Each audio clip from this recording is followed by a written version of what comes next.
Definitely use AI. Start playing with it. You are not behind the 8 ball. You are definitely on the cutting edge. If you start using it right now, today, don't be afraid of it. It is there to help us, not hurt us.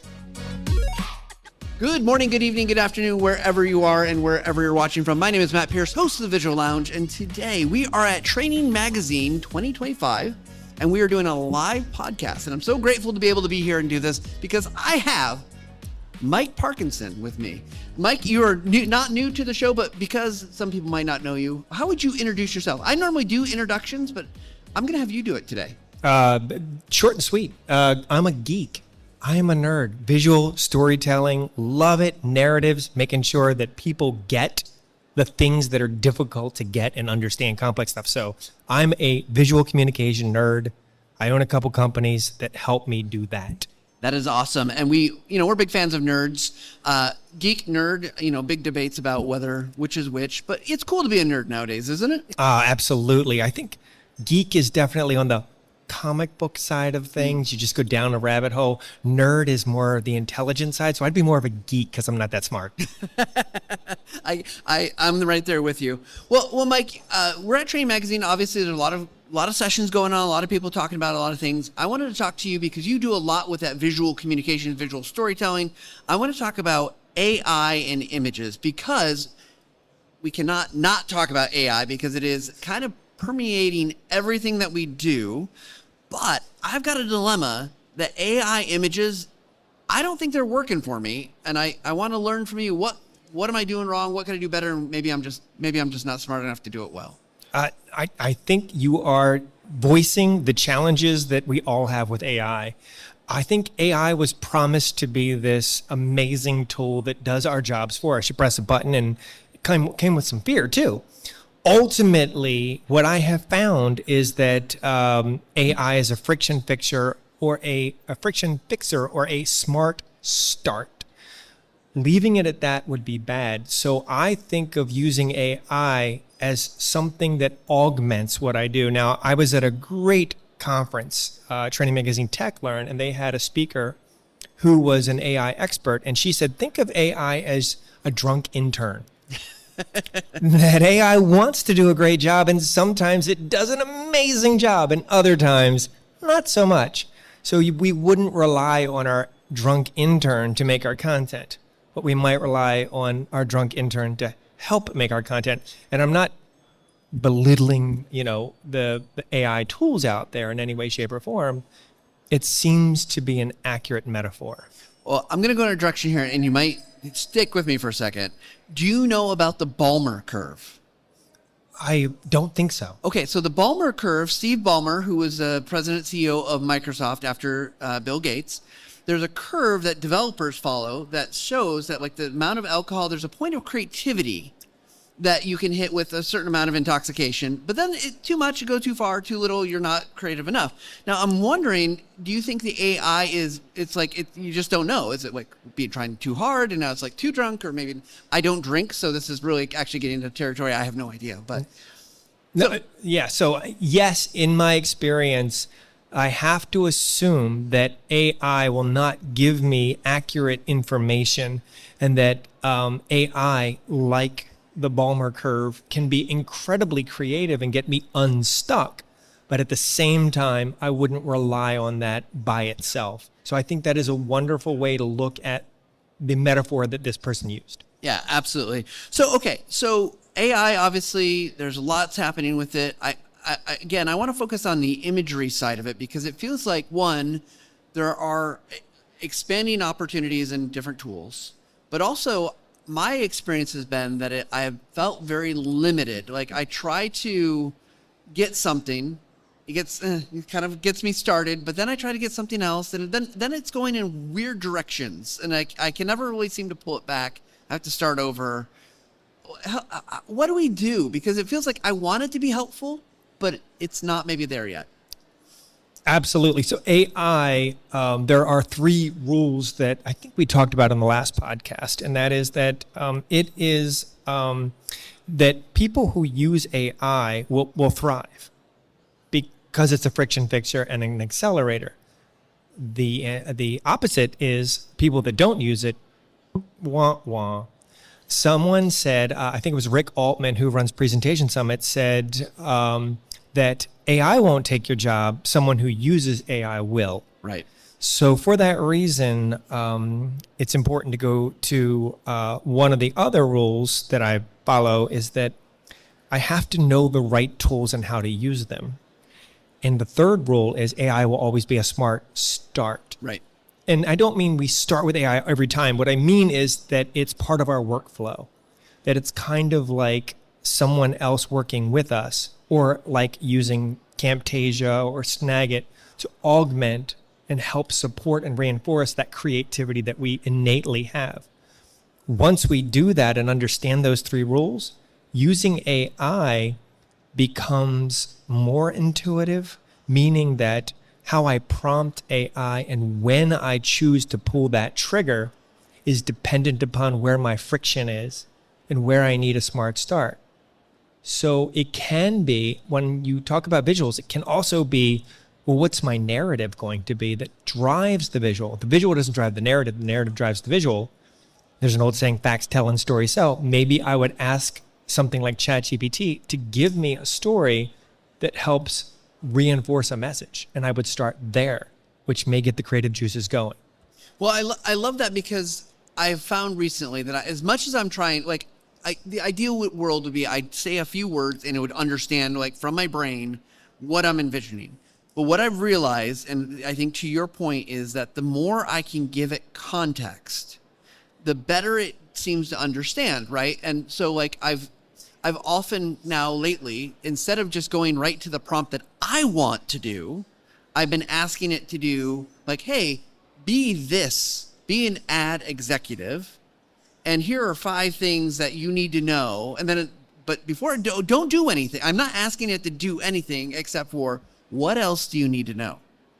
And the thing is, I think what I really want, Mike, is I want it to read my brain, and I don't want to have to answer all those questions yet again. And I think that's why I fail often. You nailed it. You just make me so excited. So one of the biggest challenges that I face, I get to go into these Fortune 100 companies and help them navigate this challenge. And one of the biggest challenges is, so we have a subject matter expert, an author, someone who's brilliant. And they are trying to turn it into a visual representation of whatever this is. So they hand it to a designer, and a designer gives them something back, and it typically gets turned into something that's prettier, because the artist isn't given that context. The designer is an arm. If I want the designer to be a head on the content creation monster, I need to give it context. AI is no different. So I am going to contextualize. The more information that I give AI, the better. And I have to caveat that with how you would prompt different tools, because some tools don't want that or need that. So there's any creative person out there that says, I'm fearful AI will take my job, is when the authors, and I'm not minimizing the value that they bring, when the authors, the subject matter experts, the systems engineers, whoever creates the content, when they have figured out how to communicate that complex stuff in a clear, compelling way, then yes, they might be able to get AI to do that. It's not the case. So the creative's job, the artist's or designer's job, is to interpret what the goal of the author is, take that content and find a way to get them there. That's not easy, and that needs context. What's your goal? Who's your audience? What's your message? Answer any questions that may arise. Yeah, and it feels like the other thing that a good designer will do when I work with them, and I work with some fantastic designers, is they are peppering me with questions. And sometimes it's almost like, stop asking me something. How come you don't know this? And it's, again, but AI doesn't care. It's not programmed or not designed to maybe ask that unless I tell it to. Correct. Absolutely. Okay, so you are someone who, throughout your career, you've had libraries of imagery, you build imagery that can be pulled apart and used in different ways. For you, what's the current best use cases for AI as visuals to help you as that fast start, to get you to that kind of that going point? So I use a combination of tools. knowing that each tool, just like Camtasia is best at video development, Snagit would be great at capturing information to put into that tool.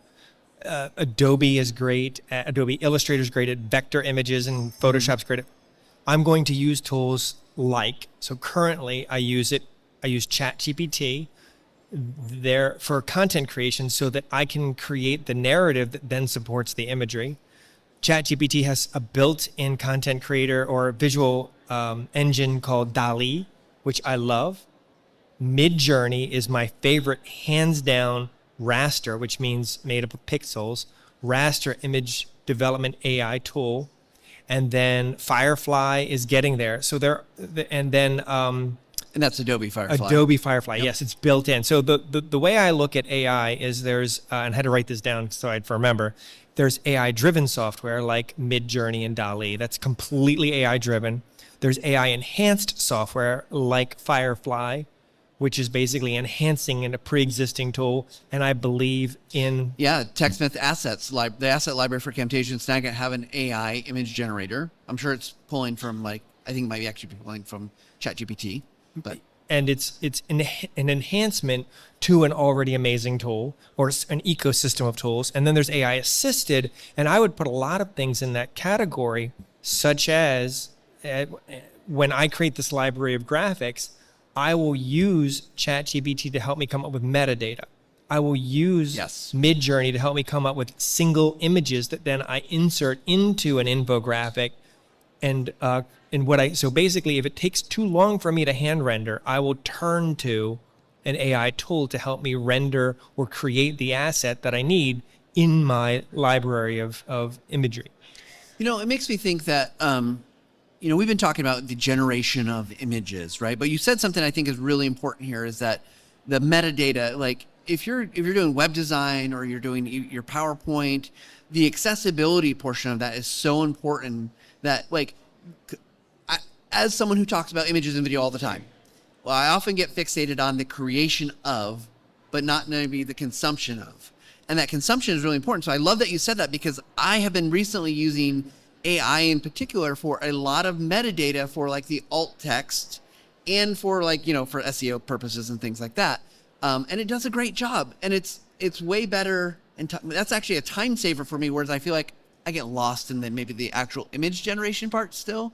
Takes a little bit too long, but that stuff is awesome, and I don't want to overlook that as part of the image process. It's incredibly important. As you said, it's consumption, so it's all about usability, making it user-friendly. It's kind of like when we prompt AI, and AI doesn't give us what we want. It's frustrating. Now, one of the things I've learned in the workshops that I give at these companies is that the non-designers play maybe too long in the space of creating these visuals to hand off to the designers, mostly because they enjoy being creative. Yeah.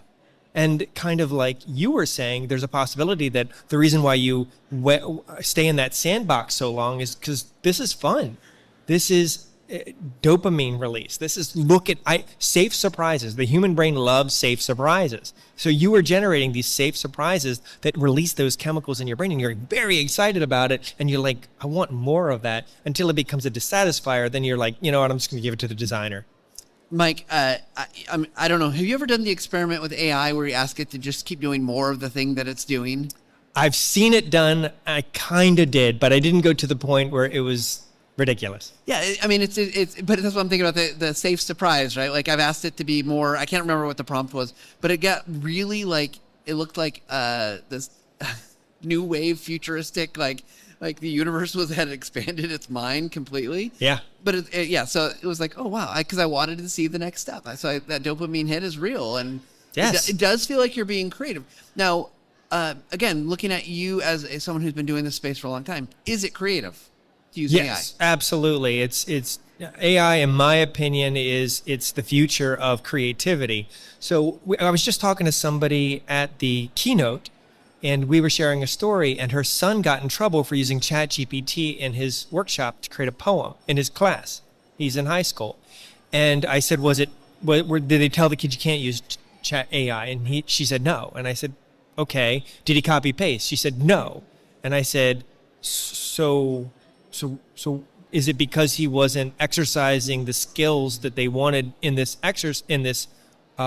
session? And she said, no. So I'm like, it's kind of like saying you can't use a calculator. It's like, well, why wouldn't I? So here's my opinion is if I can go from 0 to 40 miles an hour in seconds, and then my old barrier was 60 miles an hour, now I have the option of going 70, 80, 90. So I can go from nothing to okay and make it great, or I can go from nothing to okay in 4 hours and I'm done. I'm petered out. My creativity engine is empty. My tank is empty. Or just you're hitting skill set limits, right? Absolutely. So it's helping me get through those difficult things.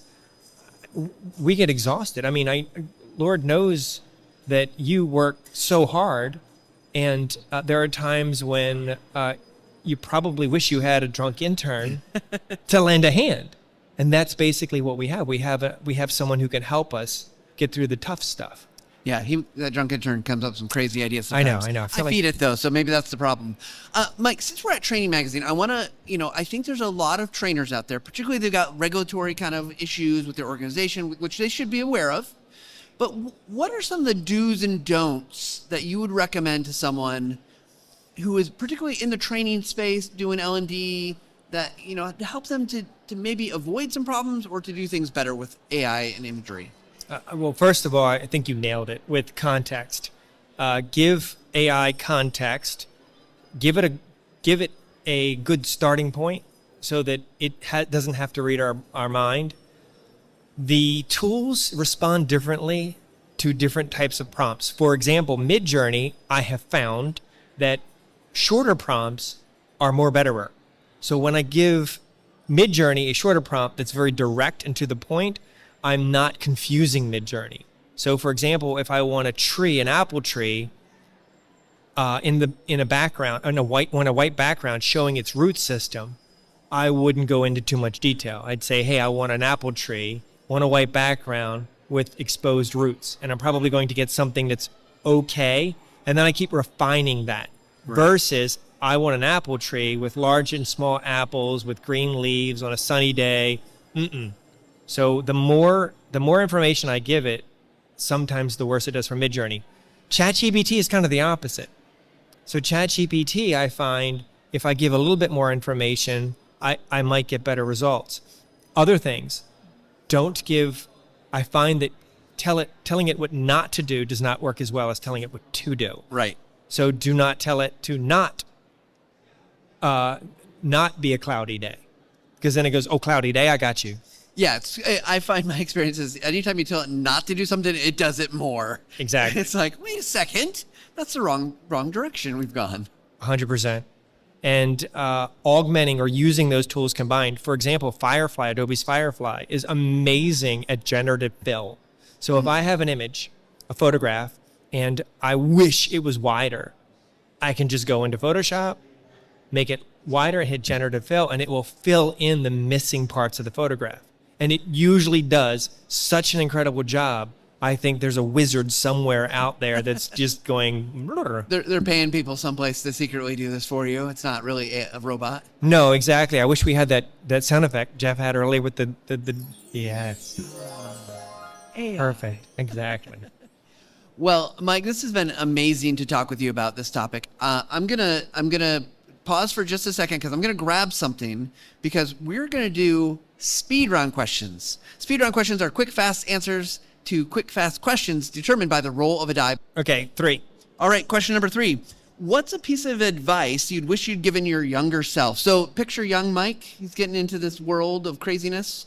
What would you tell him? Oh my gosh, that's a tough one. I would say that it's more important to fail forward.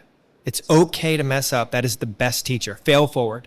Yeah, I love it. Okay, 1 through 12, but not 3. Okay, how about 3? No, how about 7? 7. What's a hobby or interest you've always wanted to pursue but haven't had the chance yet? So this is where you get to nerd out, geek out, dork out. What kind of hobby would you do if you had time? Oh my gosh. So huge comic book nerd, geek. I don't know what the word is, but I drew comic books for a little bit. So I want to go further down that hole. So I would say making, this would be fun, making short animated stories about superheroes and zombies and things like that. That'd be amazeballs. Okay, favorite comic? Favorite comic, X-Men. I have to give it. That was the first comic book I bought, and I love the metaphor in that comic book. Yeah. So are you a Wolverine, Professor X? I was always, I liked Scott Summers, who's Cyclops, shoots the optic beams. Oh, geek out real quick. So how do you know? Scott Summers' beams are concussive. They don't burn, so they push. Geeky thing. Yeah. Fact. Who cares? I don't think I realized that. Yeah. But do you care? Anyway. I do care. Okay. And then, so Scott Summers, and then he became kind of a jerk face. Yeah. And so Jean Grey. I mean, yeah. You know. Yeah, that's true. So then I went to Team Wolverine. Yeah. Okay.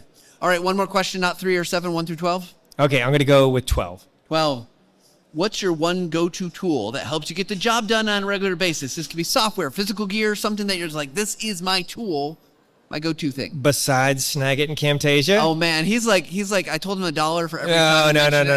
time. So I'm gonna do a shameless plug because I actually do use this tool every single day, and it's the Build a Graphic add-in. So I will use it. It's a library of editable PowerPoint graphics, and I will use it when my client has a question and wants to ideate. I'll just type in, 6-step process, and I'll give them 50 different options, say which one resonates, because our audience knows nuances about the story they want to tell. So we often get I'll know it when I see a situation, and so I can give them a bunch of options, and they go, oh, that one spins the story the way I want it spun. I love that. And what a great plug for that tool. What was the tool again? It's called Build a Graphic. It's spelled like Build a Bear, build-a-graphic. I love it. Yep. I love it. Well, Mike Parkinson, thank you so much for joining me on the Visual Lounge. If people want to connect with you, where should they turn? Where should they look? Well, definitely, Training Magazine has a bunch of training that I've done that's fair game. It's for free. But go to either billiondollargraphics.com. That's our company that helps people do it themselves, make these amazing visuals themselves with training and tools.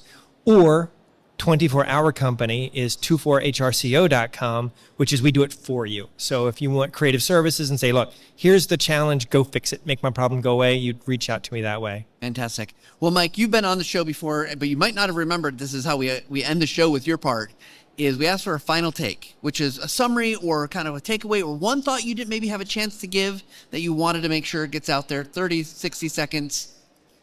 Mike Parkinson, what is your final take? Definitely use AI. Start playing with it. You are not behind the 8 ball. You are definitely on the cutting edge. If you start using it right now, today, don't be afraid of it. It is there to help us, not hurt us. Fantastic. Mike, it's always a pleasure to talk with you. And for those who are watching or listening at home, we encourage you to continue to like and subscribe, do all those great things that come along with, watching a podcast. And if you want to go find Mike's stuff, he's got really awesome ideas and thoughts and does great work. He's someone that you should connect with. And frankly, if you want to connect with me, let me know, because I'd love to hear your ideas and thoughts about the podcast, as well as I'd like to be able to see you continue to level up in your journey of making great images and videos. And with that said, make sure you take some time to level up every single day. Thanks, everybody.